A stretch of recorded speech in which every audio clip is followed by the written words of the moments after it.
March 1966. London, England. John Lennon sat in his sprawling Tudor mansion in Weybridge, Surrey, surrounded by the trappings of wealth he'd accumulated over 3 years of unprecedented fame. Expensive furniture he never looked at, rooms he never entered, possessions he couldn't remember buying. He was 25 years old, one of the 4 most famous people on the planet, and he was profoundly, desperately bored. Maureen Cleave, a journalist from the London Evening Standard, sat across from him with her notebook, conducting an interview that was supposed to be a casual profile piece about how the Beatles were living their lives at the height of Beatlemania. She'd known John for years, had interviewed him multiple times, and he trusted her enough to speak honestly rather than delivering the carefully crafted sound bites that public relations demanded. They'd been talking for hours about his childhood, his marriage to Cynthia, his son Julian, his reading habits, his growing disillusionment with fame. John was in one of his philosophical moods, pontificating about religion, society, the state of the world, the decline of Christianity in modern Britain. "Christianity will go," John said, gesturing with a cigarette. "It will vanish and shrink. I needn't argue about that. I'm right, and I'll be proved right. We're more popular than Jesus now. I don't know which will go first, rock and roll or Christianity. Jesus was all right, but his disciples were thick and ordinary. It's them twisting it that ruins it for me." Maureen wrote it down, not thinking much of it. John was always saying provocative things, always pushing boundaries, always testing how far he could go with his observations about society and culture. That was part of what made him interesting to interview. He didn't give you the bland, safe answers that most celebrities offered. He told you what he actually thought. Consequences be damned. The interview was published in the London Evening Standard on March 4th, 1966, as part of a series called How Does a Beatle Leave? The article was long, detailed, and mostly focused on John's domestic life and reading habits. The comment about being more popular than Jesus was buried in the middle of the piece, just one provocative observation among many. In Britain, the reaction was minimal. A few letters to the editor, some raised eyebrows, but nothing significant. British readers understood the context. John was commenting on the decline of religious observance in Britain, making a sociological observation about how young people were more interested in pop music than church attendance. It was provocative, yes, but it was also arguably true. Church attendance in Britain had been declining for decades, while Beatlemania had reached religious proportions, with fans literally screaming and fainting at the sight of the band. John didn't think much about the comment after the article was published. He'd said hundreds of provocative things in interviews over the years. This seemed like just another one. But then, 4 months later, everything exploded. July 29th, 1966. An American teen magazine called Datebook published excerpts from Maureen Cleave's interview, taking John's comments out of context and presenting them under the sensational headline, "I don't know which will go first, rock and roll or Christianity." In America, particularly in the conservative, deeply religious South and Midwest, the reaction was instantaneous and volcanic. Radio stations announced they were banning Beatles music. Religious leaders denounced John as blasphemous, arrogant, and anti-Christian. Teenagers were organized to burn Beatles records and memorabilia in public bonfires. The Ku Klux Klan picketed Beatles concerts, nailing Beatles albums to burning crosses. Within days, the controversy had become a full-blown crisis. The Beatles were scheduled to begin an American tour in August, and suddenly there were serious questions about whether they could safely perform in certain cities. Death threats were being received. Venues were considering canceling shows. Radio stations across the country were organizing Beatles bonfires, where fans were encouraged to bring their Beatles records to be destroyed. Brian Epstein, the Beatles manager, was in a state of panic. He called emergency meetings, consulted with publicists and lawyers, tried to figure out how to contain the damage. The Beatles' American tour, which was supposed to be a triumphant victory lap for the band that had conquered the world, was in danger of becoming a disaster. John, meanwhile, was bewildered and angry. He'd been making provocative statements for years, and suddenly this one, which he'd thought was a fairly obvious observation about cultural trends, had turned into an international incident. "I didn't mean it the way they're taking it," he told the other Beatles during a tense meeting at Brian's office. "I wasn't saying we're better than Jesus. I wasn't saying Jesus was rubbish. I was making a point about how Christianity has declined, how young people are more interested in pop music than religion. It was a sociological observation, not a boast." "It doesn't matter what you meant," Brian said, his voice tight with stress. "What matters is how it's being interpreted. And in America, particularly in the Bible Belt, people think you were being blasphemous and arrogant. They think you were comparing the Beatles to Jesus Christ and claiming you're more important." "Well, that's fucking stupid," John shot back. "Anyone with half a brain can see that's not what I was saying." "John," Paul McCartney interjected, always the diplomat, "it doesn't matter if they're misinterpreting you. What matters is that this is threatening the tour, threatening our safety, threatening our career. We need to figure out how to fix it." George Harrison, typically quiet, added, "Maybe we should just cancel the American tour. If people hate us that much, if we're getting death threats, why should we go?"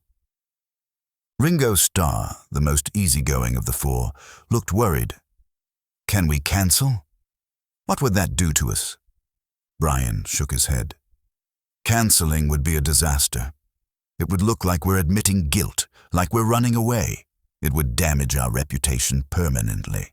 We need to go to America. We need to face this, and we need John to apologize."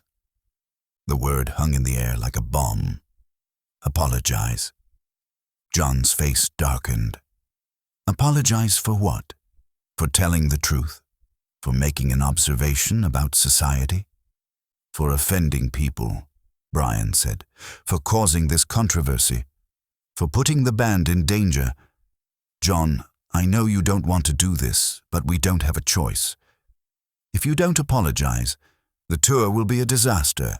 We might not be able to perform in half the cities. We could face violence, and the Beatles' career in America could be over." John stood up and walked to the window, staring out at the London streets below. He'd always prided himself on his honesty, on his refusal to play the game that other celebrities played, on his willingness to say what he actually thought rather than what people wanted to hear. The idea of apologizing for something he believed was true, of backing down because people were too stupid or too closed-minded to understand what he'd actually said, it went against everything he believed about himself. But he also understood that this wasn't just about him. It was about the other three Beatles, about Brian, about the hundreds of people whose livelihoods depended on the band's success. It was about the fans who wanted to see them perform, who shouldn't be denied that experience because of John's refusal to compromise. "Fine," John said finally, his voice flat. "I'll apologize. But I want everyone to know that I'm doing this under protest. I don't think I said anything wrong, and I don't think I should have to apologize for speaking the truth, but I'll do it for the band." August 11th, 1966. Chicago, Illinois. The Beatles arrived in America for their tour, and immediately John was thrust into a press conference at the Astor Tower Hotel to address the controversy. The room was packed with reporters, photographers, television cameras. Everyone wanted to see John Lennon apologize for claiming the Beatles were bigger than Jesus. John sat at a table with the other three Beatles, looking uncomfortable and defensive. His hair was longer than it had been in the early Beatlemania days. His face was thinner, and there was a hardness in his eyes that hadn't been there a few years earlier. The fun-loving mop-top who charmed America on The Ed Sullivan Show in 1964 had been replaced by someone more complex, more difficult, more willing to challenge expectations.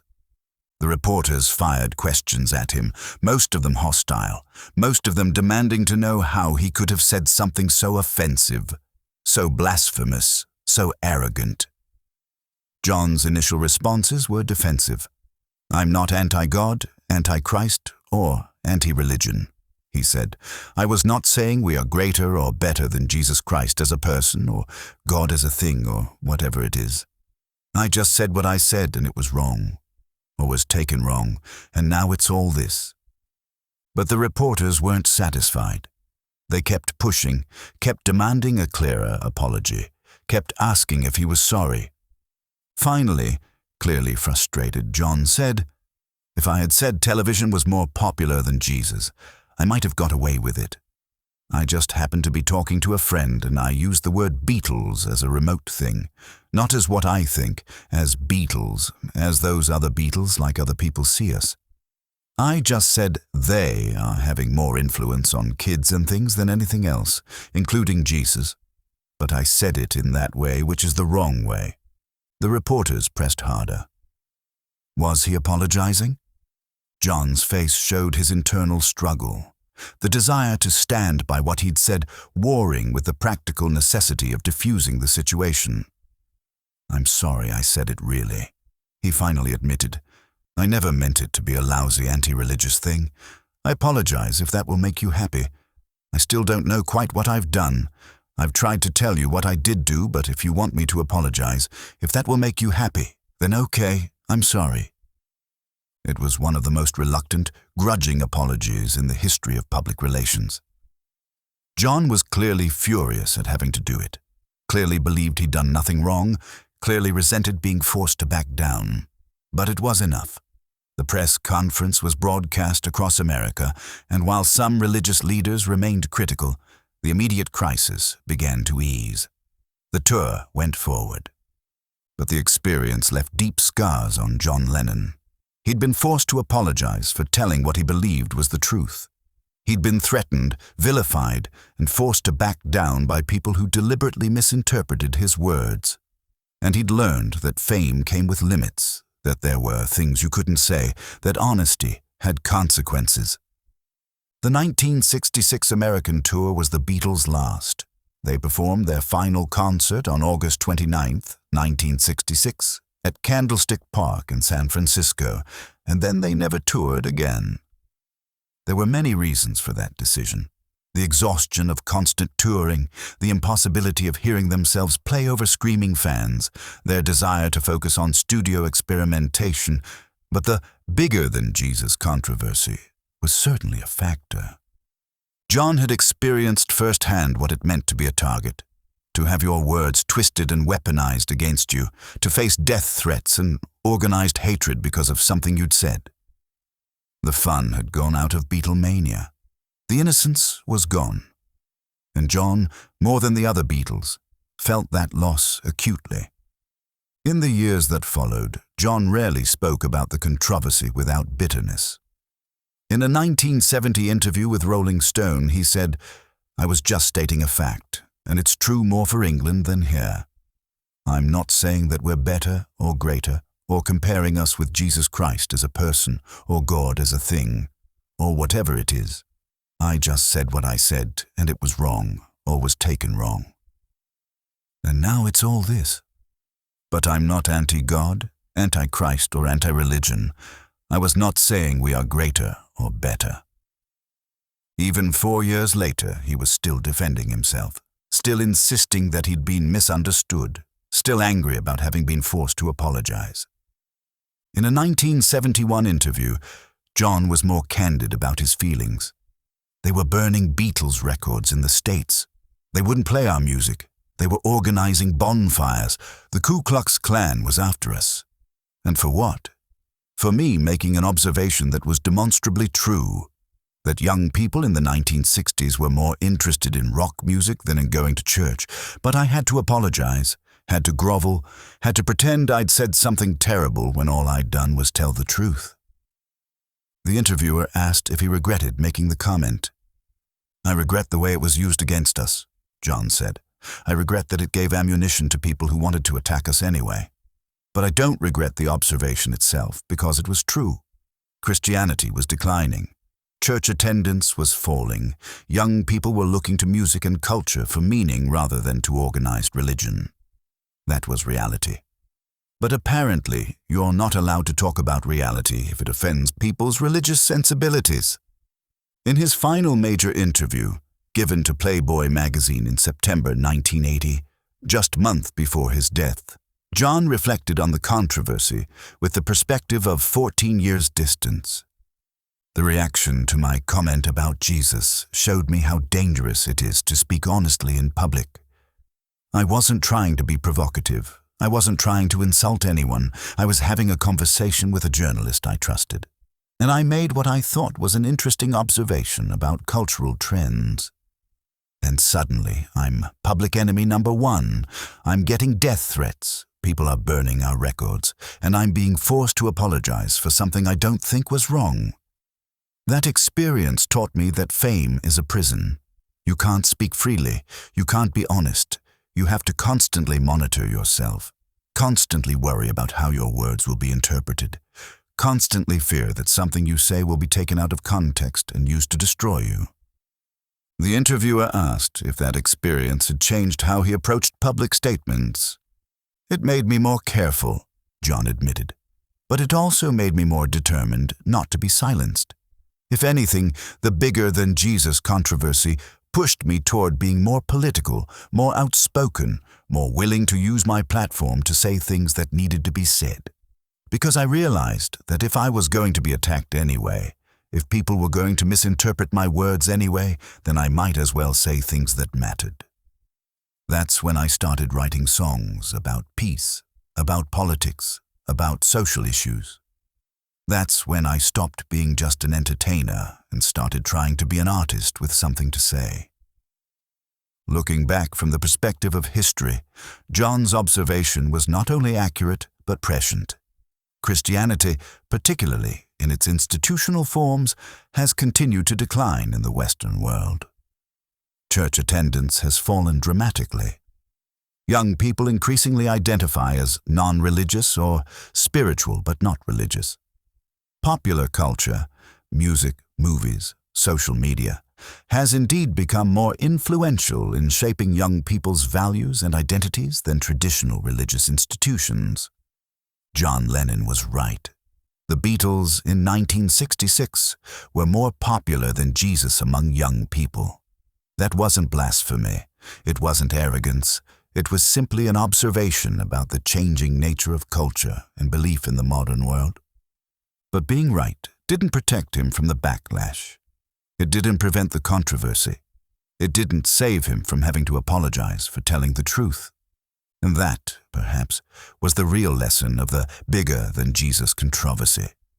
The truth is not a defense against outrage, that being factually correct doesn't protect you from being attacked, that in the court of public opinion, perception matters more than reality. John Lennon learned that lesson in the summer of 1966, sitting in a Chicago hotel room, apologizing for something he didn't believe he should have to apologize for, watching his words being twisted and weaponized against him. It was a lesson that would shape the rest of his life, would influence his music and his activism, would inform his understanding of fame and power and the price of speaking honestly in a world that often prefers comfortable lies to uncomfortable truths. We're more popular than Jesus now. 5 words that changed everything, 5 words that were true, that remain true, but that John Lennon paid dearly for saying. Because sometimes the most dangerous thing you can do is tell the truth. And John Lennon, for better and worse, was always willing to do exactly that.